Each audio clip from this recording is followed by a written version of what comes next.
오늘 우리 같이 나눌 말씀은 히브리서 11장 24절에서 26절까지입니다. 제가 봉독하겠습니다. 믿음으로 모세는 장성하여 바로의 공주의 아들이라 칭함받기를 거절하고 도리어 하나님의 백성과 함께 고난받기를 잠시 죄악의 낙을 누리는 것보다 더 좋아하고 그리스도를 위하여 받는 수모를 애굽의 모든 보화보다 더 큰 재물로 여겼으니 이는 상주심을 바라봅니다. 아멘.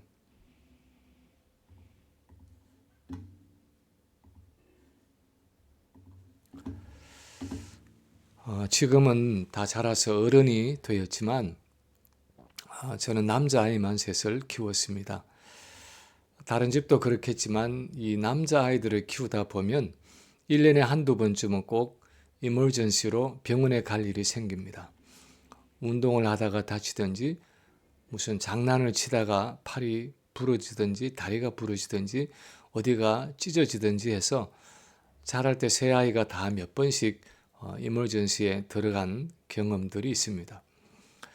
근데 그 셋 중에 하나는 다른 형제들이 하지 않은 특이한 것으로 두 번이나 병원에 들어갔는데 진드기가 몸에 붙은 것이었습니다. 소위 말하는 이 틱이 바깥에서 놀다 들어온 아이의 머리에 붙었는데 집에서 한번 떼보려고 핀셋들을 가지고 벌레를 집어서 살살 잡아당겼습니다. 웬만큼 당기면 몸에서 떨어질 줄 알았는데 아무리 해도 도무지 떨어지지가 않았습니다. 떨어지기는커녕 살려고 안간힘을 쓰면서 피부 속에 더 깊이 파고드는 것 같았습니다.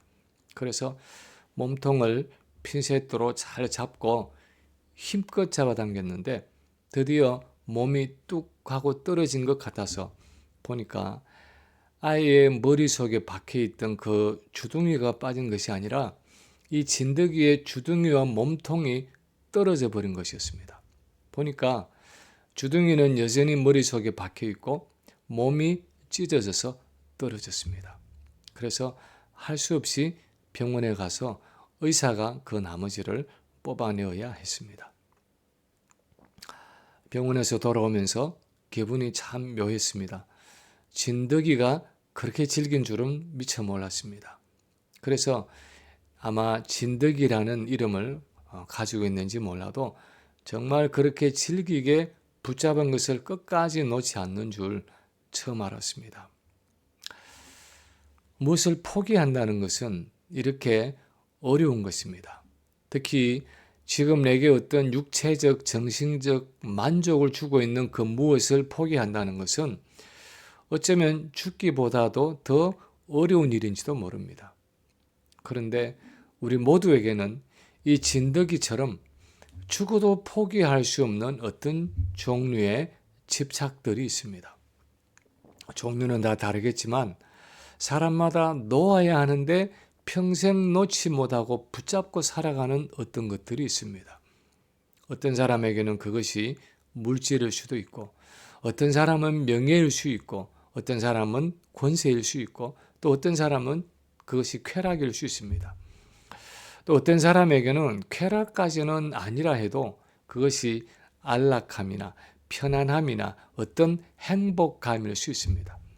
무슨 일이 있어도 나는 행복해야 해 하는 그것도 하나의 집착이 될 수 있습니다. 그런데 오늘 히브리서의 본문에 보면 이 모든 것을 초계같이 버린 한 사람이 있습니다. 그 당시 최고의 제국인 애굽에서 공주의 아들로서 어쩌면 세자가 되어서 왕위를 물려받을 수도 있는, 그래서 명예와 권세와 재물과 쾌락과 행복과 그 모든 것을 한꺼번에 보장받을 수 있는 그 자리를 거절하고 도리어 노예들과 함께 고난을 받으면서 그의 나머지 평생을 그치른 광야에서 보낸 사람이 있습니다. 우리가 잘 아는 모세입니다. 근데 어떻게 그 일이 가능했습니까? 모세는 어떻게 그 모든 것을 그렇게 미련 없이 버릴 수 있었습니까? 오늘 본문 24절은 단도직입적으로 믿음으로 모세는 하고 답하고 있습니다. 믿음으로 그것이 가능했다는 것입니다. 그래서 우리는 오늘 본문에서 이 모세의 믿음이 구체적으로 어떤 믿음이었는지를 살피면서 어떻게 그렇게 힘든 결정을 할 수 있었는지, 그 위대한 포기에 들어있는 믿음의 성격이 어떤 것이었는지를 살펴보기를 원합니다. 모세의 믿음은 어떤 것이었고, 믿음으로 살아간다는 것은 무엇을 의미하는 것입니까? 첫째로 믿음으로 살아간다는 것은 우리 삶에 두 나라가 공존하고 있다는 사실을 분명하게 보는 것입니다. 우리 삶에 두 나라가 공존하고 있다는 사실을 분명하게 보는 것입니다. 오늘 본문 24, 25절에 보면 믿음으로 모세는 장성하여 바로의 공주의 아들이라 칭함받기를 거절하고 도리어 하나님의 백성과 함께 고난받기를 잠시 죄악의 낙을 누리는 것보다 더 좋아하고 하고 기록하고 있습니다. 모세는 나이 40이 되기까지 공주의 아들이라는 특권을 가지고 궁궐에서 그 당시 애굽의 왕자가 받는 최고의 교육을 받으면서 애굽의 시민으로 살았습니다. 그런데 애굽의 시민이라는 그것이 모세의 신분의 전부가 아니었습니다. 우리가 아는 것처럼 모세는 어렸을 때 바로의 공주가 나일강에서 그를 건져내고 누이 미리암이 엄마를 유모로 소개해서 아주 극적인 방법으로 부모의 집에서 형제들과 함께 자라나게 되었습니다. 그때 모세의 아버지와 어머니는 아들에게 그는 애굽인이 아니라 히브리 사람이고 그 무엇보다도 하나님의 백성이라는 사실을 은밀하게 교육했을 것입니다. 그래서 장성한 모세가 나중에 바로의 궁궐에 들어와 살았지만 자기 속에는 지울 수 없는 그 히브리 사람의 정체성을 가지고 있었습니다. 출애굽기 2장 11절에 보면 모세가 장성한 후에 한 번은 자기 형제들에게 나가서 그들이 되게 노동하는 것을 보더니 어떤 애굽 사람이 한 히브리 사람 곧 자기 형제를 치는 것을 본지라 하고 기록하고 있습니다. 모세가 히브리 사람들을 자기 형제로 인식했다고 말씀하고 있습니다. 다시 말해서 그는 애굽의 시민권을 가지고 살아가면서도 동시에 자신이 히브리인이라는 그 의식을 버리지 않고 있었다는 것입니다. 그런데 모세의 이런 이중적인 신분은 우리 그리스도인들이 이 땅에서 살아가는 이중적인 신분을 잘 나타내 보여주고 있습니다. 영적으로 보면 예수를 믿는다고 고백하는 우리 모두는 두 나라의 시민들입니다. 이 세상이라는 눈에 보이는 나라와 하나님 나라라는 보이지 않는 영적인 세계의 두 나라의 시민권을 가지고 있습니다. 특히 이 하나님의 나라라는 것은 하나님이 왕이 되시고 주인이 되셔서 자기 백성을 다스리시는 나라인데 이 나라는 눈에 보이지 않지만 우리 가운데 임하여 있고 우리는 이 세상 가운데 살아가지만 하나님 나라의 시민으로 이 땅을 살아가고 있다는 것이 성경의 가르침입니다. 이 세상의 모든 자원을 가지고 먹고 마시면서 이 세상 사람들과 함께 이 땅을 살아가지만 우리 그리스도인은 궁극적으로 하나님의 법과 다스림을 따라 살아가는 하나님 나라의 시민이라는 것입니다. 이것을 분명하게 인식하며 살아가는 것이 믿음의 삶입니다. 오늘날 교회가 가지고 있는 심각한 문제 중에 하나는 세속주의입니다. 세속주의라는 것은 교회인데도 성도인데도 세상 사람들이 살아가는 것을 그대로 따라간다는 의미입니다. 하나님 나라의 백성인데도 그 살아가는 방식은 세상 사람들과 별로 다르지 않다는 것입니다. 예를 들어서 신앙생활을 하면서도 여전히 물질 만능주의로 살아가는 경우가 있습니다. 돈이면 다 된다고 생각합니다. 하나님보다도 돈을 더 의지하는 경우가 있습니다. 예수를 믿으면서도 세상에서의 성공과 물질적인 부를 가장 중요한 가치로 여기는 이들이 있습니다. 오히려 예수 믿어서 부귀와 영화를 누려보자는 기복신앙도 있습니다. 어떻게 하든지 돈을 많이 벌어서 노후에 이곳저곳 여행 다니면서 안락하고 유복하게 여생을 마치는 것을 삶의 목적으로 삼고 살아가는 많은 그리스도인들이 있습니다. 내가 하나님 나라의 백성이고 하나님의 나라와 하나님의 의를 구하는 것이 가장 우선적이라는 의식이 전혀 없이 그냥 세상 사람들처럼 잘 먹고 잘 사는 것을 인생의 전부인 것처럼 살아가는 그리스도인들이 있습니다. 그러나 믿음으로 살아간다는 것은 내가 이 세상에 발을 딛고 살아가지만 나는 하나님의 백성이고 하나님의 나라를 위해서 살아가는 천국 시민이라는 의식을 가지고 살아가는 삶입니다. 두 번째로 믿음으로 살아간다는 것은 이 두 나라의 가치가 충돌한다는 것을 분명하게 아는 것입니다. 이 두 나라의 가치가 서로 충돌한다는 사실을 분명하게 알고 살아가는 것입니다.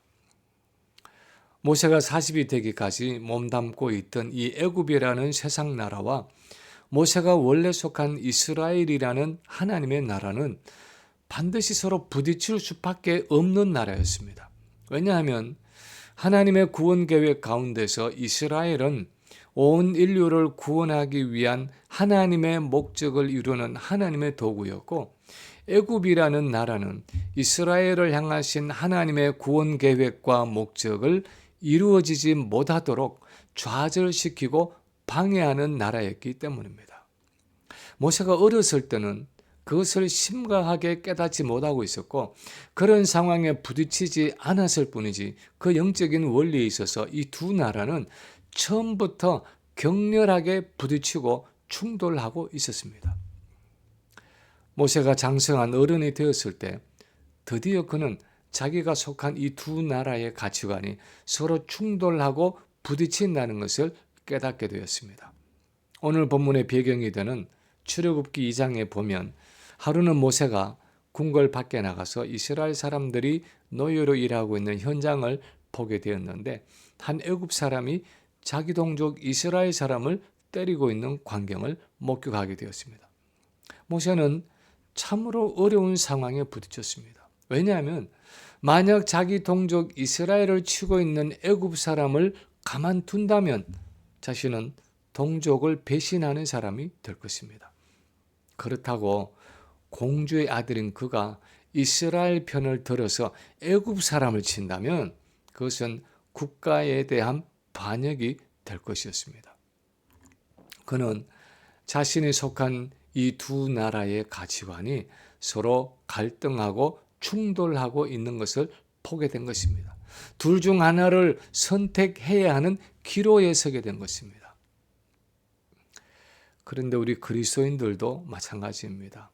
모세처럼 어느 정도 믿음이 자라고 나서 보면 우리는 오래전부터 충돌해 오고 있는 거대한 두 나라의 그 가치관 사이에 서 있는 우리 자신을 발견하게 됩니다. 좀 단적으로 표현하면 하나님이냐 세상이냐 하는 선택의 기로에 서게 되는 것입니다. 심지어 내 안에서도 하나님 중심이냐 나 중심이냐 하는 두 다른 가치관의 갈등을 경험하게 되는 것입니다. 우리가 정말 믿음으로 살아간다면 우리 일상의 모든 삶에서 심지어 내 안에서도 우리는 하나님 나라의 가치관과 세상 나라의 가치관이 서로 충돌하고 있다는 사실을 보게 되는 것입니다. 마치 로마서 7장에서 바울이 오호라 나는 곤고한 사람이로다 하고 절규하듯이 우리는 이 두 나라의 충돌을 느끼지 않을 수 없다는 것입니다. 사실 이것은 우리와 똑같은 몸을 입고 이 땅을 사셨던 예수님도 경험하셨던 현실이었습니다. 몸을 입고 살아가는 그분의 33년의 삶 전체가 그랬지만 특히 그 삶의 절정이었던 십자가 사건을 앞둔 겟세마네 동산의 기도는 바로 이 두 나라의 갈등 사이에 선 예수님의 기도였습니다. 누가복음 22장 42절에 보면 아버지여 만일 아버지의 뜻이거든 이 잔을 내게서 옮기시옵소서. 그러나 내 원대로 마옵시고 아버지의 원대로 되기를 원하나이다 하고 기도하시는데, 내 뜻대로 마옵시고 아버지의 원대로 되기를 원하나이다 하는 그 예수님의 기도는 결국 하나님 중심이냐 나 중심이냐 하는 그 가치관의 갈등 사이에서 마침내 하나님 나라의 가치관을 선택한 사건이었습니다.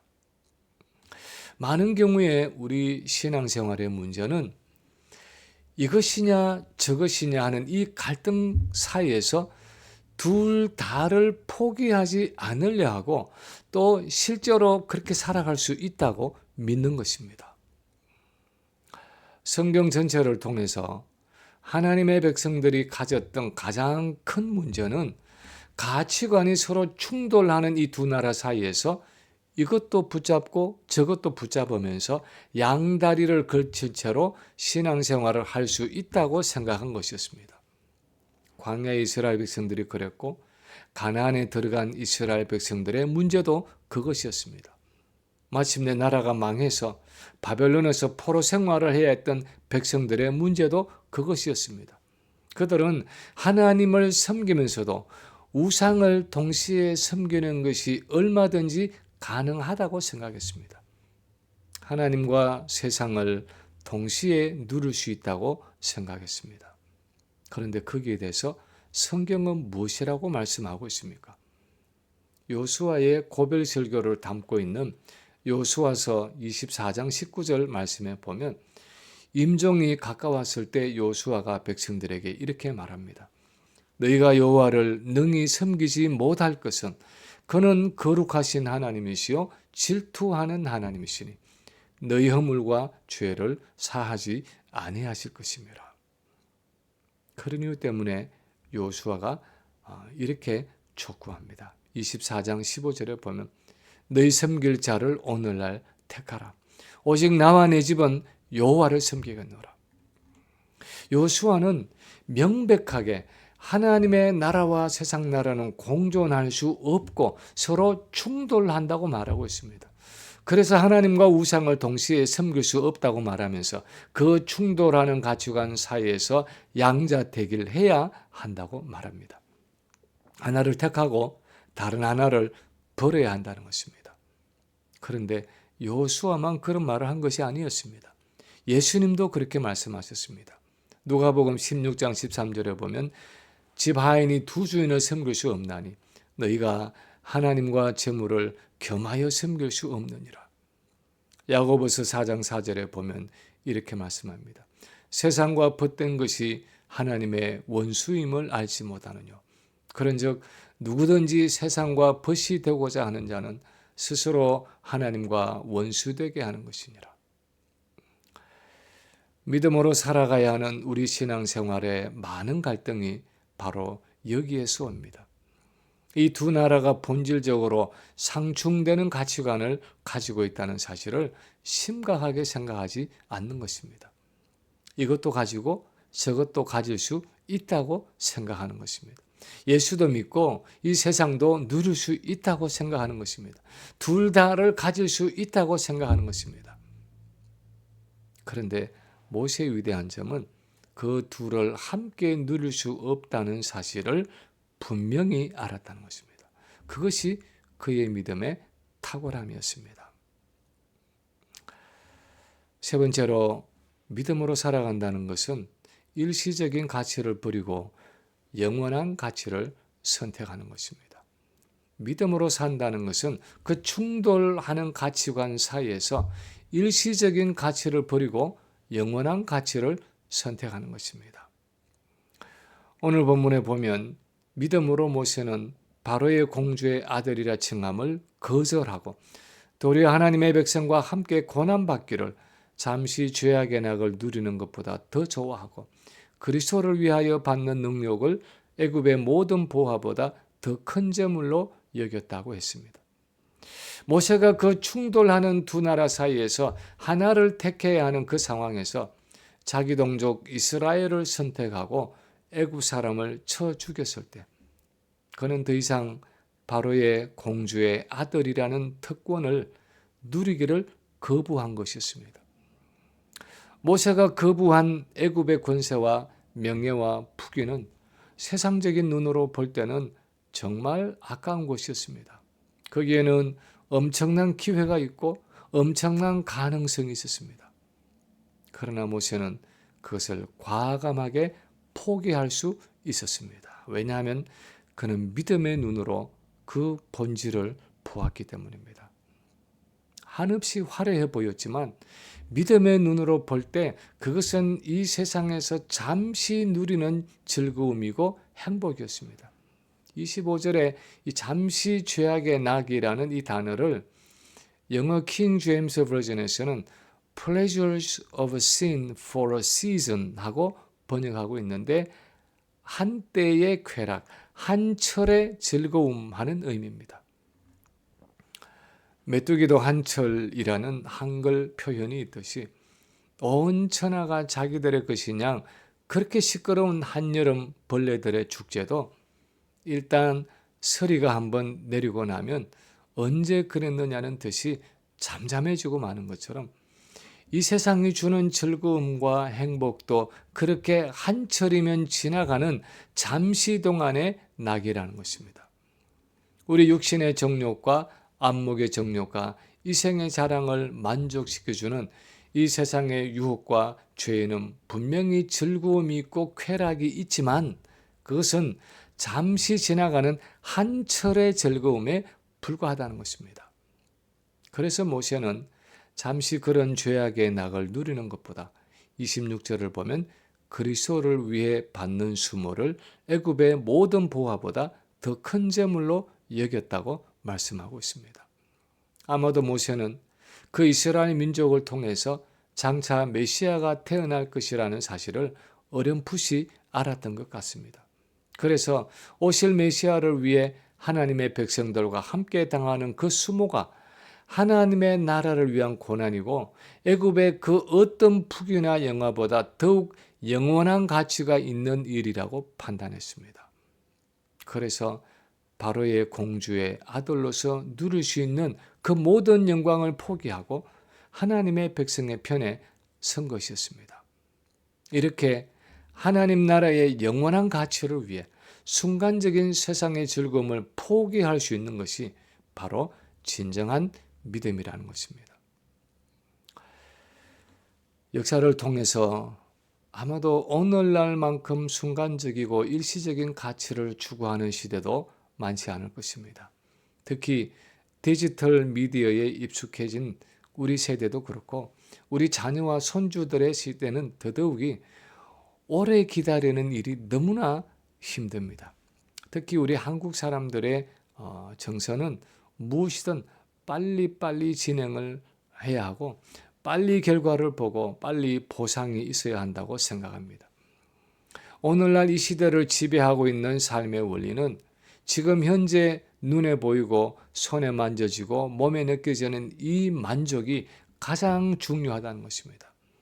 지금 내 몸에 느껴지는 그 욕구를 채우는 것, 지금 내 눈에 즐거운 그것을 붙잡는 것, 지금 이 세상에서 좀 더 많이 가지고 좀 더 많이 이루고 좀 더 많이 누리는 것, 지금 남의 칭송과 인정을 받는 것, 그것이 성공이요 행복이라는 것입니다. 그것이 이 세상이 가지고 있는 가치관입니다. 이런 시대 정신 속에서 좀 더 영구적이고 좀 더 영원한 가치를 위해 지금 내가 세상에서 누릴 수 있는 부귀와 영화와 권세를 내려놓고 포기한다는 것은 쉽지 않은 일입니다. 그러나 참된 믿음은 그것을 가능케 한다는 것입니다. 1800년대 말 이 볼든 목장의 상속자였던 윌리엄 볼든은 아버지로부터 물려받은 재산 때문에 고등학교를 졸업할 무렵에 벌써 백만장자였습니다. 그는 졸업 선물로 세계 일주를 하면서 잃어버린 영혼을 구원하는 일에 소명을 느끼게 되었습니다. 여행을 하면서 볼든은 자기의 성경책 뒷장에 두 단어를 기록해 두었습니다. No reserves, 남김없이 드리리. 고등학교를 졸업한 볼든은 예일 대학에 입학해서 성경 읽기와 기도 운동을 시작했습니다. 대학교 4학년이 되었을 때는 전교생 1300명 중에 1000명이 그 운동에 참여할 정도로 큰 운동이 되었습니다. 그는 캠퍼스를 넘어서 커넥티컷주 뉴헤이븐 거리에 있는 사람들에게 복음을 전하기 위해서 예일 호프 미션, 예일 소망 선교회라는 것을 설립했습니다. 그 모든 것이 해외 선교에 대한 소명의식에서 비롯되었고 중국의 모슬림에게 초점을 맞췄습니다. 드디어 대학을 졸업한 후에 여러 유명한 기업으로부터 스카우트 제의가 왔지만 선교를 위해서 모두 거부했습니다. 가족 사업에 참여하라는 제안도 거절했습니다. 그 무렵에 볼트는 자기의 성경 뒷장에 두 단어를 더 적어 넣었습니다. No retreat. 결코 물러서지 않으리. 마침내 보드는 프린스턴 신학교에 입학한 후에 선교사로 임명을 받았습니다. 학업을 마치고 중국으로 선교사로 갈 예정이었습니다. 근데 그 전에 아랍어를 배우기 위해서 이집트를 찾았다가 유행성 뇌척수막염에 걸려서 한 달을 넘기지 못하고 세상을 떠나고 말았습니다. 보드는 자기의 삶이 더 이상 지속되지 못할 것을 알았을 때 성경에 두 단어를 더 적어 넣었습니다. No regrets. 결코 후회하지 않으리. 그리고 26살의 젊은 나이에 그는 자기 인생을 마감했습니다.